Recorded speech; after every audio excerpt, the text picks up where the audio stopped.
और शिव भजन तो अनेक है दीदी, लेकिन शिव को कथा चर्चा सुनना चाहिए, क्योंकि दीदी भजन है मनोरंजन की चीज़, लेकिन कथा एक ऐसा चीज़ है कितनों मन में दुख है तकलीफ है सुनने से दूर हो जाता है। इसीलिए दीदी एक कथा सुनाने जा रहे हैं, अगर अच्छा लगे तो प्यार दुलार आशीर्वाद देते रहिए। हमार मगहिया भक्ति चैनल के ऐसा ही आगे बढ़ाते रहिए। दीदी एक समय के बात है, एक शिष्या बहन बचपन से शिव के ज्ञान ले लेते दीदी।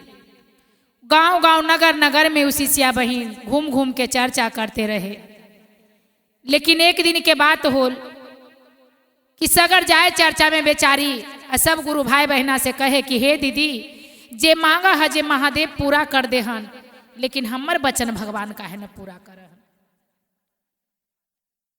सब शिष्या बहन उनका समझैलन कि दीदी भगवान घर देर है लेकिन अंधेर न है, भगवान जरूर पूरा करिए तोहरा के। बेचारी वैसे दीदी हिम्मत रख के भरोसा रख के महादेव पर चर्चा में जाते रहल। 12 बरस तक भगवान के चर्चा करते रहल, लेकिन सब चीज भगवान देलन, एगो संतान न देलन।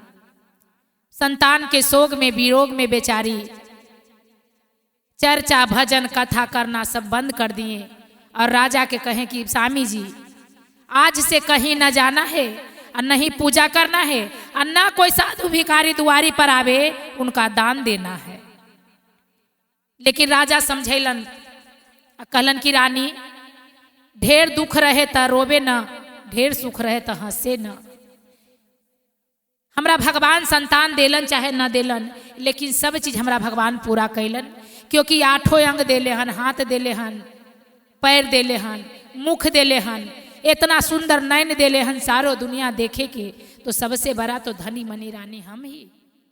लेकिन रानी के तैयो उतना कहला पर राजा के बात न मानलन, रानी खटिया पटवास ले लेलन। महादेव कहलन कि बचपन से शिष्या हमार नाम लेलन आए, शिष्या के घर में इतना दुख है, अब जाके शिष्या के घर पे हमरा दुख हरना है और जो शिष्या हमार मांगेगा वो हमरा देना है। साधु के रूप धर के दीदी शिव गुरु गेलन उनकर दुआरी पर। जब गेट ठुक ठुकैलन कलन कि है कोई घर में भिक्षा मिलेगा, लेकिन रानी मटिया के परल रहलन, सोचलन कि हमरा न कोई के भिक्षा देना है और न हमरा कहीं पूजा पाठ में जाना है। अब अगल बगल के कहे लगल कि रानी तू सुतल है, तोर दुआरी पर बहुत देर से एगो बाबा खड़ा हतन आ भिक्षा मांगहन, कुछ दे देहू। अरे 1 रुपया न बने तो 8 अन्ना दे देहू, 4 अन्ना दे देहू, लेकिन तोर दुआरी पर से निराश होके आज तक न कोई गेले है, अब बाबा उदास होके कैसे जैथिन। रानी कहलन राजा के कि राजा हमरा तो कितनो कहे है लोग, लेकिन हमरा दान पुण्य करे के मन न करे है, काहे कि भगवान हमरा मन के बात पूरा न कैलन है। रानी सोच के दीदी सुतले रह गलन आ राजा एक मुट्ठी चावल एगो कटोरा में रख के आ गेलन उनका देवेला। जब दान देलन तब बाबा कहलन कि धनो धन भाग तोर घर के, अब हमरा करेजा जुड़ा गेल तोर दान लेके, लेकिन मांगा राजा ई दान के बदला में तोरा क्या चाहिए। राजा कहलन कि बाबा का चाहिए तो तोरा पता नहीं है, तोरा से कुछ छिपल है, तोरा से अगर छिप जैती तो दुनिया संसार का देखते, तू तो तीनों लोग के देखे वाला अपने हूँ, दुनिया नगर घूमे वाला अपने हूँ, तो तू ही बतावा कि हमरा का के कमी है। अगर तू जानकारी बाबा हा प्रतापी बाबा हा बतावा कि हमरा का के कमी है, हम कहब ना मुख से कि हमरा कौन चीज के कमी है। कलन की सब चीज तो तोरा हो बेटा, लेकिन एगो संतान बिना तू सब चीज अधूरा हो, जो वो भी पूरा हो जी तो। लेकिन हाँ एक के चीज मांगे हैं, ये चीज तोरा पूरा हो जाओ। कलन की मांग की चीज मांगे है। कलन की बाबा हमरा एगो बेटा दे दा। कलखिन बाबा कितना दिन के लिए बेटा चाहिए? मांगे है तो, लेकिन मांग के कितना दिन के लिए तोरा बेटा चाहिए? बाबा हमरा 9 महीना के लिए बेटा चाहिए। बाबा सुन के कहलन कि 9 महीना के लिए बेटा चाहिए? वो तो दे देलन गर्भ में माई। रानी के कोख में 9 महीना के लिए सुंदर सा राजकुमार जैसन बेटा गर्भ में रख दिलन आ कहलन कि अब हम जाही तोर दूरी से। 9वां महीना होते होते दीदी बड़ी सुंदर बेटा दिलन महादेव। अब राजा खाली नाम सुनल कि हमरा बेटा होल है। नाम राजा सुनलन कि हमरा बेटा होल। पूरा गांव में सोहर बधाई लुटावे है। जितना साधु महात्मा आवे सबके जमावे है। पूरा भारी जग ठान ले है। अब तो 9 महीना के बेटा तुरंत तो धरती पर गिरवे कैलनी तो खुशी में पागल है। लेकिन भगवान वहां से यमराज के भेजलन कि जाओ, राजा मांगा है बेटा, लेकिन ज्यादा दिन के लिए 9 महीना के लिए मांगा है। अब उनको समय पूरा हो गया, जाओ बच्चा के ले आओ। 9वें महीना दीदी जब धरती पर गिरते हुए बेटा इतना सुंदर रहे कि गोर हाथ फेंक फेंक के बच्चा खेल रहल है। कहे दीदी कि जो जाए वाला रहे ओकरा भगवान बुद्धिमान बना के भेजबे कर रहथिन। गोर हाथ फेंक फेंक के खेल रहे जमराज सवाबहन, उनका देख के माया बढ़ जाहन। प्रभु महादेव लोग बिगाड़ा है तो कहू कि उनकर गलती के सजा दे ली, लेकिन उन्हीं बोलता धन का बिगाड़लक तो राजे उनका कहा कि तू मृत्यु दे के उनका ले आवा। कलखिन की इसमें हमारा कोई दोष नहीं है और किसी को दोष नहीं है, ना राजा रानी के दोष है, इसमें उनकर किस्मत के दोष है, कर्म के दोष है। जितना कर्तव्य कमाई किया है उतने दिन के लिए उनको बेटा दिए हैं। बस 9 महीना के लिए बेटा दिए हैं, ज्यादा दिन के बेटा नहीं दिए हैं। जाइए ले आइए। यमराज सब अलन, उनका माया मोह छोड़ के दीदी नाग बन के उनका रैलन आ तारबा में डस लेलन। उनका प्राण क्षण भर में टूट गए। अब सबके पता चले है कि राजा सोहर गवावे है, लुटावे है। आ दाई लौड़ी सब कहे जाए कि राजा तू सोहर लुटाव है, जे भगवान जे देलन जेकरा लेके चल गेलन। अब राजा रानी रोते बिलखते आवे है दीदी, बेटा के गोदी में लेके रोवे है। राजा कहे कि राज में आग लगे चाहे बज्जर पड़े, अभी राजमहल में हमरा रहना नहीं है। रानी बेटा के मरले के गोदी में साट लेलन आ राजा घर छोड़ के निकल गेलन कि अब प्राण त्याग देम, लेकिन लौटियो के दरबार में नया।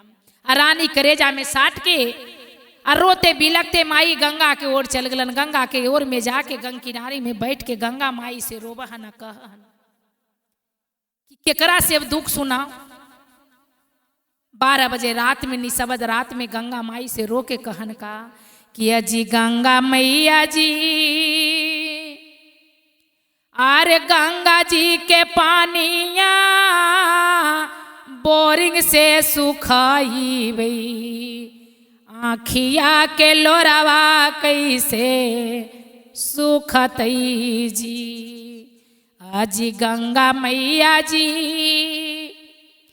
12 रे जतानामा से तेला एगो तानामा ले लेला जी माई जी। गंगा मैया उनका रोवाई सुन के अलन, कलन की कौन ऐसा तिरिया है कि 12 बजे रात में बैठ के रो रही है। जाके पूछलन कि का के तोरा दुख हो। कलन की यही देलन भगवान, एकरा से अच्छा न देतन हल, जे संतुष्टि हले, लेकिन दे के ले लेलन तब हमरा बर्दाश्त नहीं, प्राण त्याग देम, बेटा जौरे सती हो जाम, लेकिन लौटियो के हम राजमहल में न जाम। कलखिन गंगा माई कि सबर कर, सब तोरा हम दे देबू। फिर कहलन का कि अजी देवी मैया जी, अरे चूल्हवा के आगिया पानी से मुझाई बई, कोखिया के यज्ञा कैसे मिंझती जी। आज शिव गुरु जी गैया के दूधावा बिकहि बजरिया, छतिया के दूधवा कैसे बिकतई जी।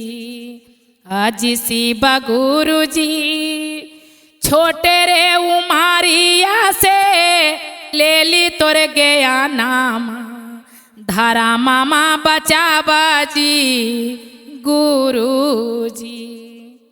इतना वचन सुन के महादेव पार्वती मैया कहलन महादेव से कि महादेव तू पथले है। सच में लोग कहा कि सब चीज पसीजे तब पसीजे, लेकिन पत्थल न पसीजे। तोर दिल में काहे ना दया हो गुरुदेव। स्वामी जी उनका दे देहु बालक के लौटा के। पार्वती शंकर भगवान आके कहलन कि तू कितना दिन के लिए बेटा मांगल हल, तो कि 9 महीना के लिए। तो इसमें न हमरा दोष है, न भगवान के दोष है, और न कोई दुनिया के दोष है। ये में तोर कर्म के दोष हो राजा कि 9 महीना के मांगल हल, 9 महीना के तोरा देली।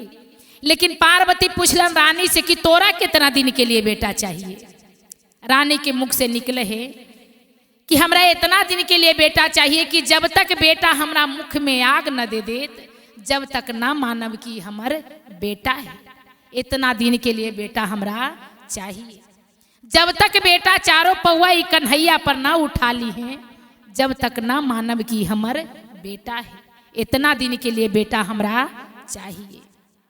पार्वती मैया गंगा जल से चुल्लू में लेके आशीर्वाद देलन, अकलन की जो एक जलम ना 7 जलम ही बेटा तोर मुख में आग दई है, और कभी तू पूत से कपूत न हुई है, कभी तू पूत से निराश न हुई है। 7 जलम तोर बेटा मुख में आग दी है। इसीलिए महादेव से कहते हैं कि हे गुरुदेव, हे महादेव, जितना गुरु भाई बहना के देला है तन में, कुकुर बिलाई देला, पगला बौराहा देला, सबके जिंदगी आबाद रख कि तोर शरण में, तोर चरण में लगल रहे, आ रात दिन तोर भजन में मगन रहे। बोलिए शंकर भगवान की, पार्वती मैया की जय।